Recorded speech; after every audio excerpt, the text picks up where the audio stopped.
Shalom Aleichem, Gitvoch. Here we are in Pashas Noach, Tafshin Pei Beis. We're starting a new Maisa.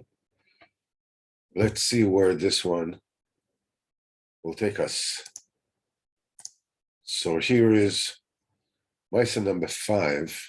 Hold on, just 1 second. Just share this screen. Here we go. Just put it aside here. This one smaller. Tale 5. It's a story from the king's son who was made of precious stones. There was once a king who had no children. He went and engaged in doctors so that his kingdom should not be turned over to strangers. But they did not help him. So he decreed on the Jews to pray for him to have children. So when he said Ma'aseh b'melech echad, that's the Kodesh Baruch Hu. And he went and he dealt with doctors so that his kingdom would not be given to another, and that didn't help. It means that Kodesh Baruch Hu wants to have children which are balei das.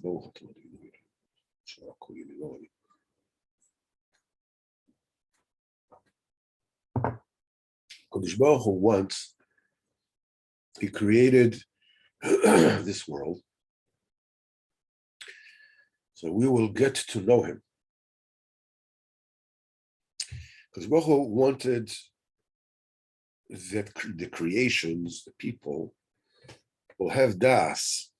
Rabbeinu says in Torah Zayin, Chelik Beis, that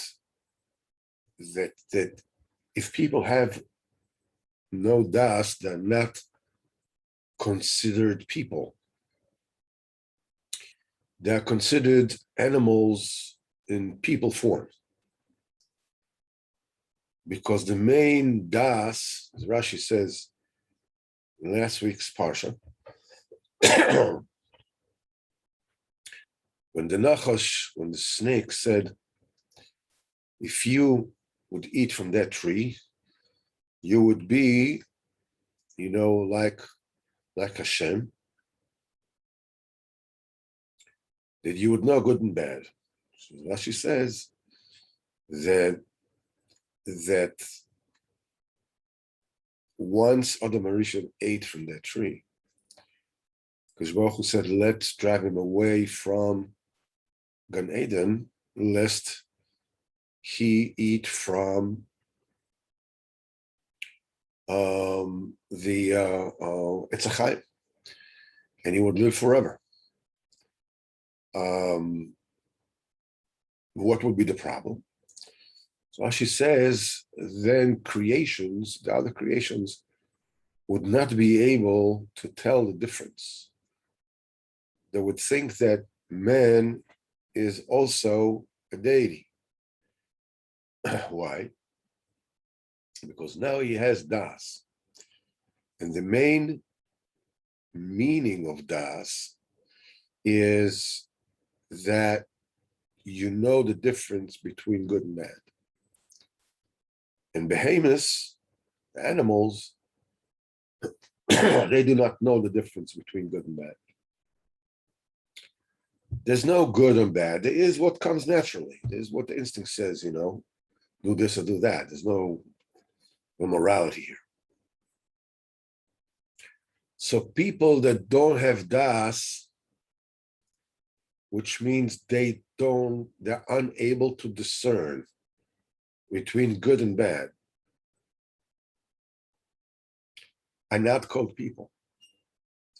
Because what that does, that takes the kingdom of HaKadosh Baruch Hu and plunges it into the realm of the klipis, of the tumah. This is what they called in Mishlei Shifcha Kitirash Gvirta, when a maiden servant inherits the queen. When Am Yisrael is Balei Das, when Am Yisrael, they have Das,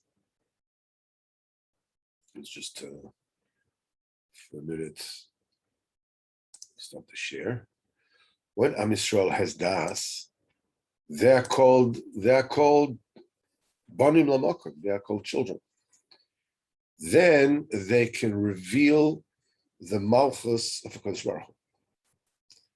Here Rabbeinu is telling us that the king had no sons. That comes to tell that Am Yisrael were in a very low madriga. And HaKadosh Baruch Hu looks for an eitzah, he looks for advice, he looks for refuah for that.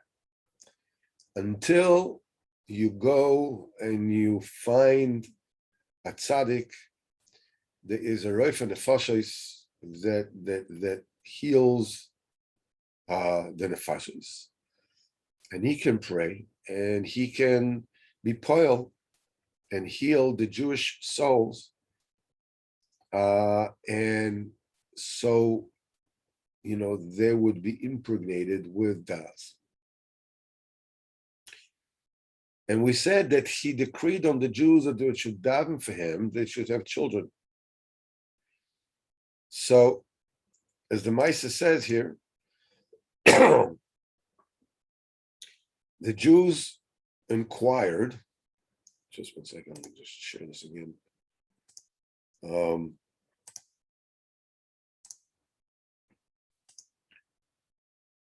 The Jews inquired and searched for a tzaddik who would pray and effect for the king to have children. So they inquired and found a hidden tzaddik.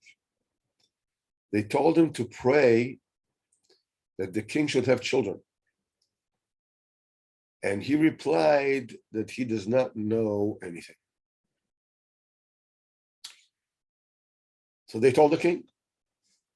So the king sent for him with an order. And he was brought before the king. And the king began speaking to him nicely. You know very well that the Jews are in my hands to do with them as I wish.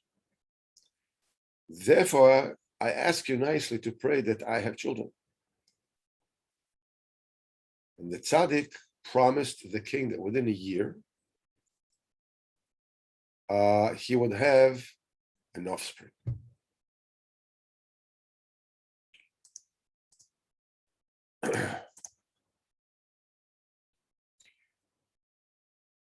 The Jews went looking for a tzaddik, and they found a hidden tzaddik.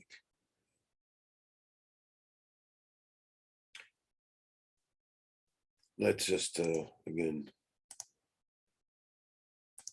turn the share for a minute.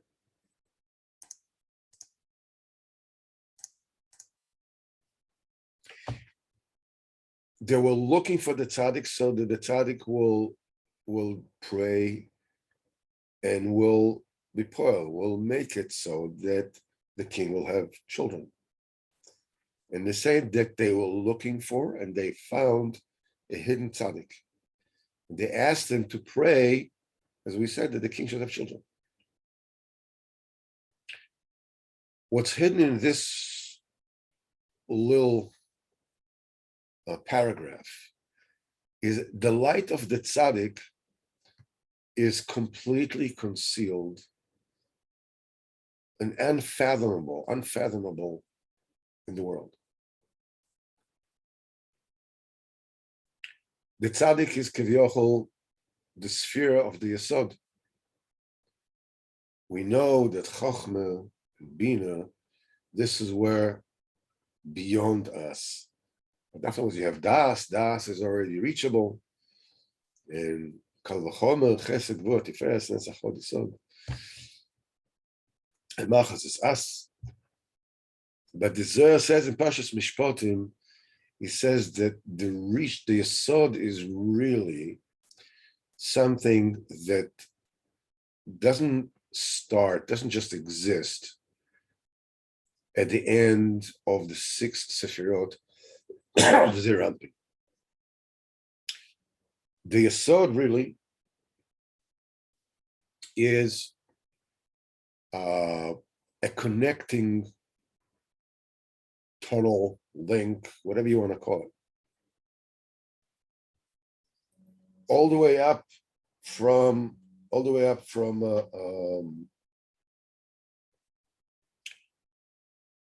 so I'm sorry, from the sphere of the Yesod, it goes all the way up to the Chochma Elyono, which is Siluka the Yesoda, says the Zohar, ad Abba ve'ima.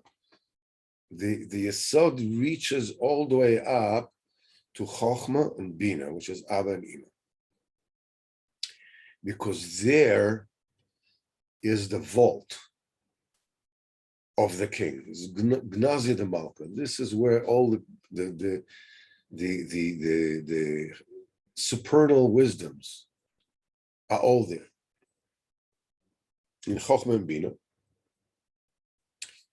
And this is where the tzaddik is zoche to attain incredibly lofty wisdoms. That enables him to conjugate yichudim elyonim, through which it's not just some kind of mental gymnastics that he can do in Olamas Elyonim, but by doing that yichudim elyonim, he's actually giving birth to eitzes and das in Nifshas Yisrael. And Anish used to say, the Breslov Hasidim to other generations, they used to say that when you look for the tzaddik, you find him. In other words, you have to actively look for a tzaddik all the time. As Rabbeinu says, because it's very possible, okay, I know his name is Rabbi Nachman, but that doesn't know that you know the tzaddik. He says, Rabbeinu says, because it can very possibly be that you are sitting right now next to the tzaddik, and the light of the tzaddik is totally dark by you. So a tzaddik is not something that you have to find out who he is. Obviously you have to begin with that. But more than that, you have to keep on searching for him, because the tzaddik is a layer upon layer upon layer upon layer of kedusha, one level beneath the other, and it is with active searching for the tzaddik that you are able to peel off another layer of hastorah, because the light of the tzaddik is too much for this world. It's totally hidden. So you have to work on it, and you have to seek it actively all the time. And every time that you look for it, every time commensurately with the amount of effort that you put into it, the davening you daven into it, the bakoshes that you ask,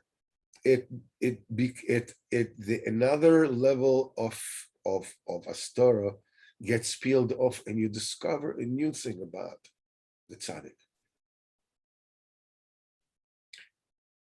And when they came to the tzaddik and they asked him, as we said before, that he should pray that the king should have children, the tzaddik said, he answered that he doesn't know anything at all. Now,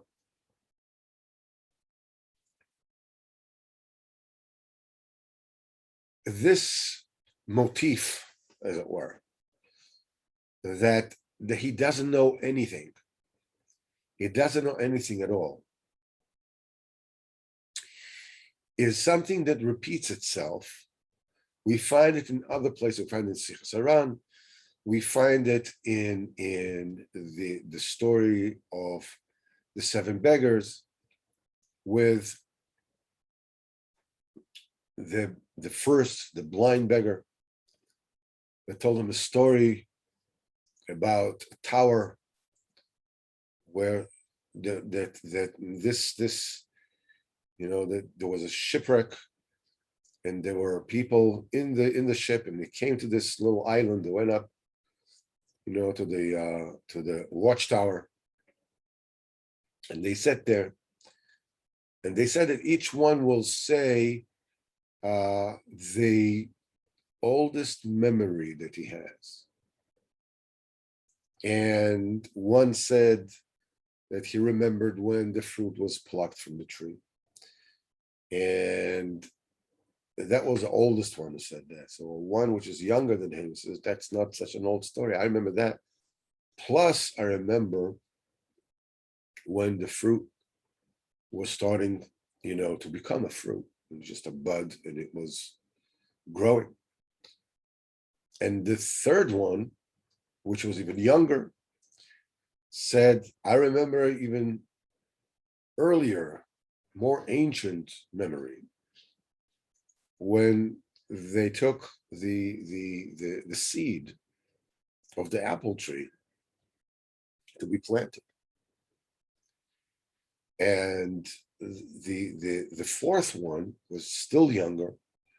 So now I remember when the wise men were sitting designing the seed. And so it goes on and on and on until the eighth tzaddik, who was the youngest, and he says that he remembers, things which are still beyond that. And the blind beggar says, I remember all these memories. He was just a baby. He says, I remember all these memories, and I remember nothing.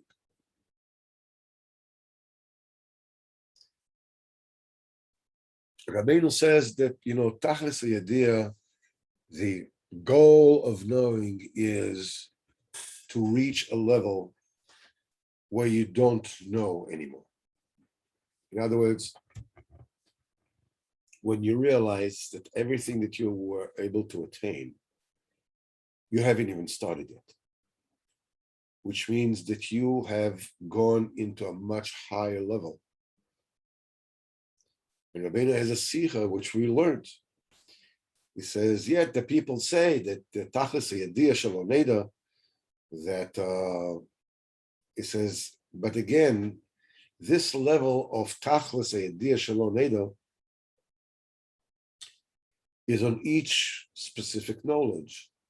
Once you finish attaining the entire knowledge that there is there, you reach that level where you realize you haven't even started yet. He says, but there is a idea, there's a knowing above that.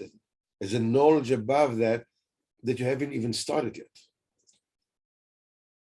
And Rabbeinu said over there that my not knowing, and he said that he was praising the level of his own lack of knowledge.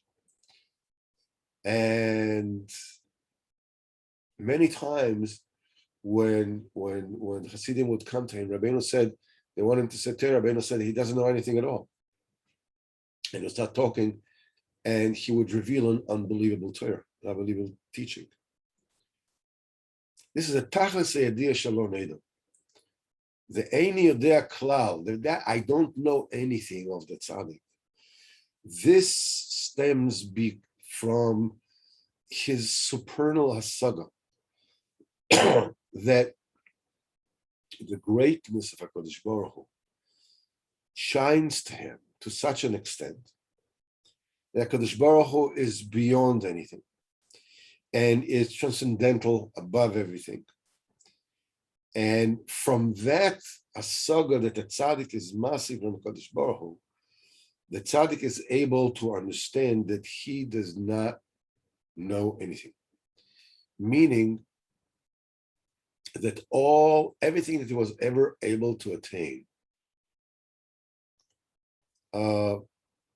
is not important at all. And dafka from there, from I don't know anything at all, this is giving birth to the neshamas of the tzaddik in Am Yisrael. And we will go with a little bit of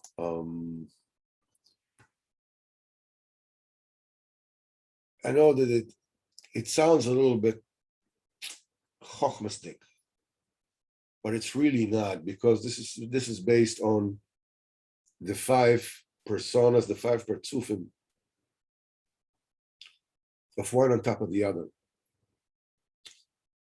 You know that we have right now, we have a reality where we're sitting together, I mean, through Zoom, and that's reality. There's a computer, there's this, there's that, whatever it is, it's reality. And we're having a shir. Now, obviously this is real. We are, now beyond that, everything which exists before it exists in brick and mortar, in flesh and blood, as it were. It doesn't matter if it's a machshava, whatever it is. In order for this to exist physically, as it were, it has to exist in a realm of possibility. In other words, for everything to exist, first of all, it has to be possible. Now, possibility is a metaphysical state of existence, but it's absolute. When something is possible, the possibility, I mean, the fact that it exists is undoubtable. It's just as real as the reality that comes out of it, except it exists in a realm of being possible. Now, once something is possible, it gives, in order to become reality, it goes through a few steps until it becomes an existence, an isness. So the first thing, it comes after possible, that is a little more congealed, a little more concrete than possibility, is the level of probability. There are a lot of things that are possible. As they say, anything is possible. It's not true that anything is possible, but you know, the choice, the options are many and varied, but very few of them are probable, which means we're going through a process of paring off the possibilities that are not probable. So we're going down, we're becoming more concrete, we're becoming closer to being, to reality, and we're in the level of probability. from the level of probability, there's still another step down, another concretization of that ephemeral nature of possibility. After it becomes probable, from all the optional probabilities, one of them is inevitable.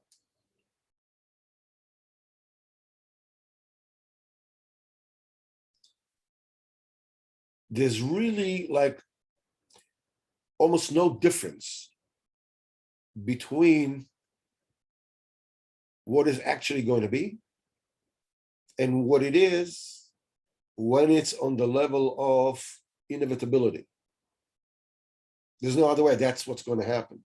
But it still does not exist as an isness, as a gashmius, as it were. And that obviously applies to everything, thought and feeling, or whatever you want. Then there is another in-between stage between the inevitable and reality. And that's when the inevitable enters the realm of time. Just before. The inevitable goes through the stage of being imminent. The ototo, it's coming now. It's not just something which is inevitable, but it's something that is already inevitable and imminent, goes into time. And the next thing you have is reality.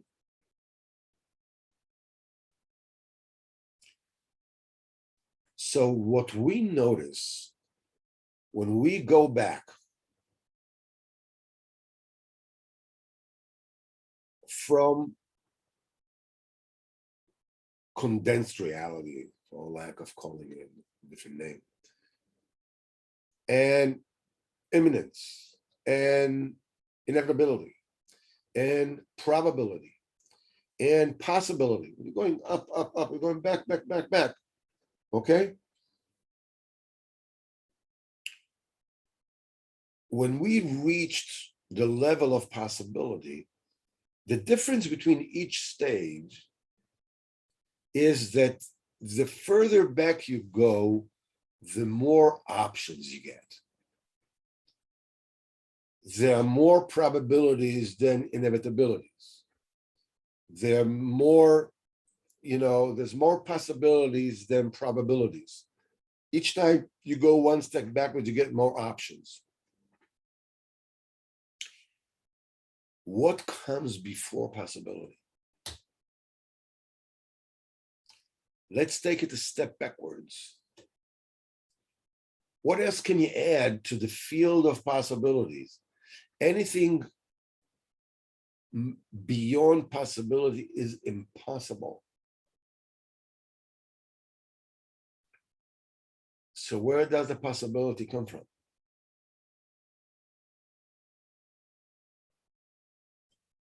It has to come from a field that contains a lot more. And that's the choice. That's the pairing off that was done.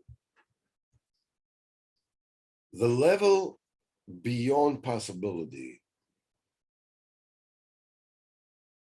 is the level of promise. It's olam hakeser.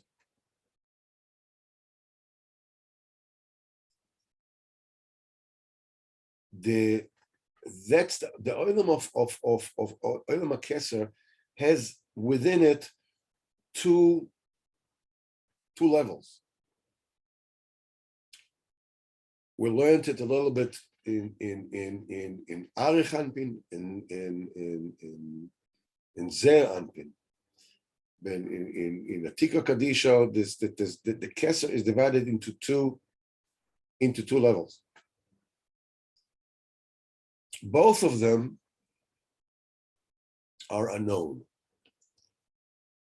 But the higher level of the Kesser,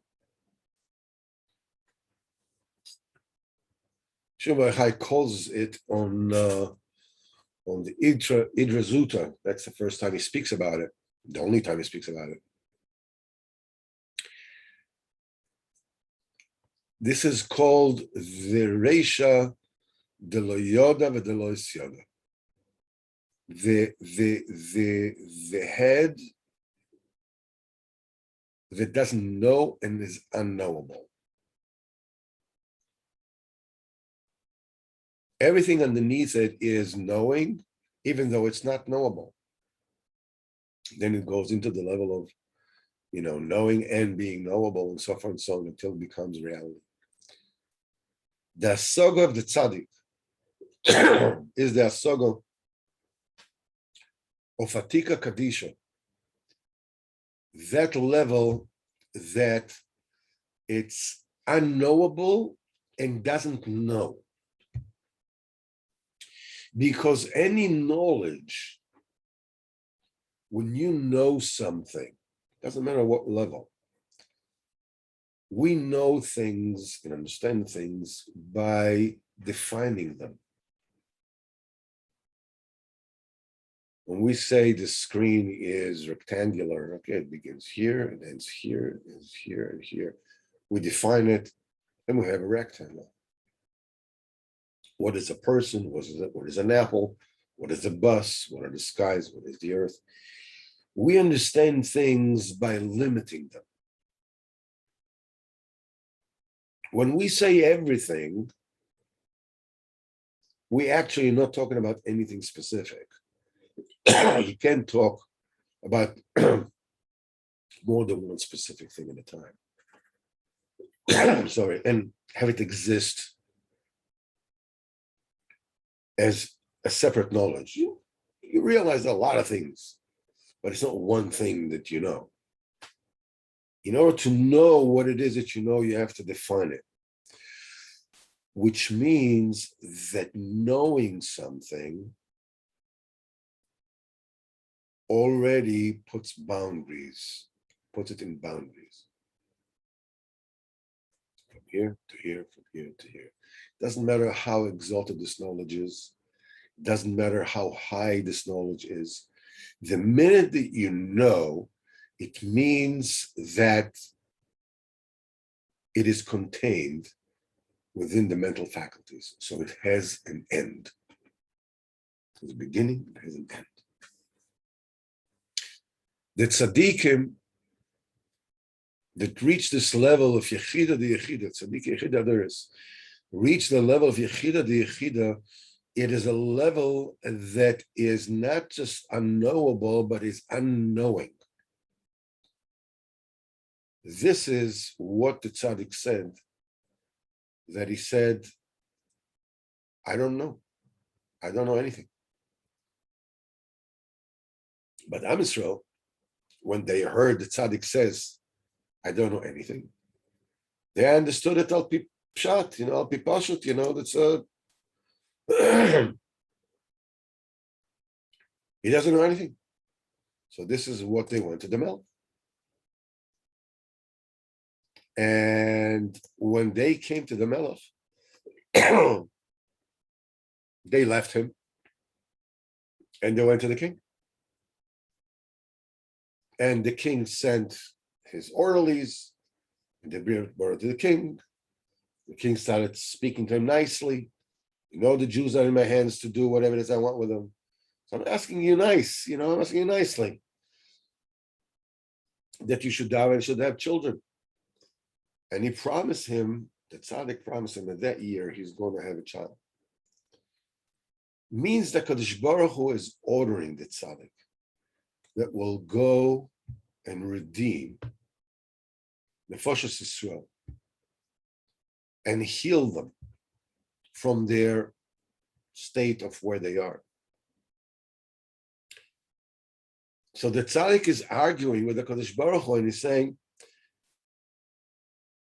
why do you want me? You want me to fix the entire world. Alavai, I should be able to keep myself the way I should be. But the king threatens him. And he says, look, Am Yisrael is in my hands. Means that at the time when Am Yisrael are in the level of sons, they have a das, they have the Memshala to eradicate heavenly judgments. Israel Memshaloisim, Kivyochol Am Yisrael are ruling HaKadosh Baruch Hu. But even the Shemaim, there's judgment, Am Yisrael has the wherewithal to cancel it. Me, Moishel be tzaddik. Who controls me? Says the Kodesh Baruch Hu, the tzaddik. It says Torah Lamed Rabbeinu says it. But when Am Yisrael are in a state of constricted consciousness, they are being over to the head of a regular conduct. When it's a regular conduct, then the avenging angels, the Sitra Achra, they have a power to open up their mouth and start, prosecuting them. So the tzaddik has to sweeten and ameliorate the dinim and to save Am Yisrael, so that the world will not be destroyed from that many constrictions.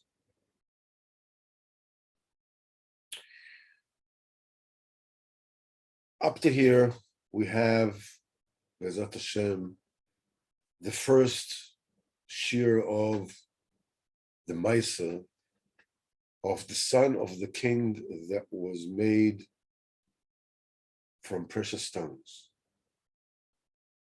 And obviously, as you can see, sorry, we're talking about very, very elevated inyanim. And Be'ezrat Hashem, ultimately, it all comes out, as we will see, what is the process that we have to go through in order to learn that each one of us is a prince that is made of precious stones. Let Hashem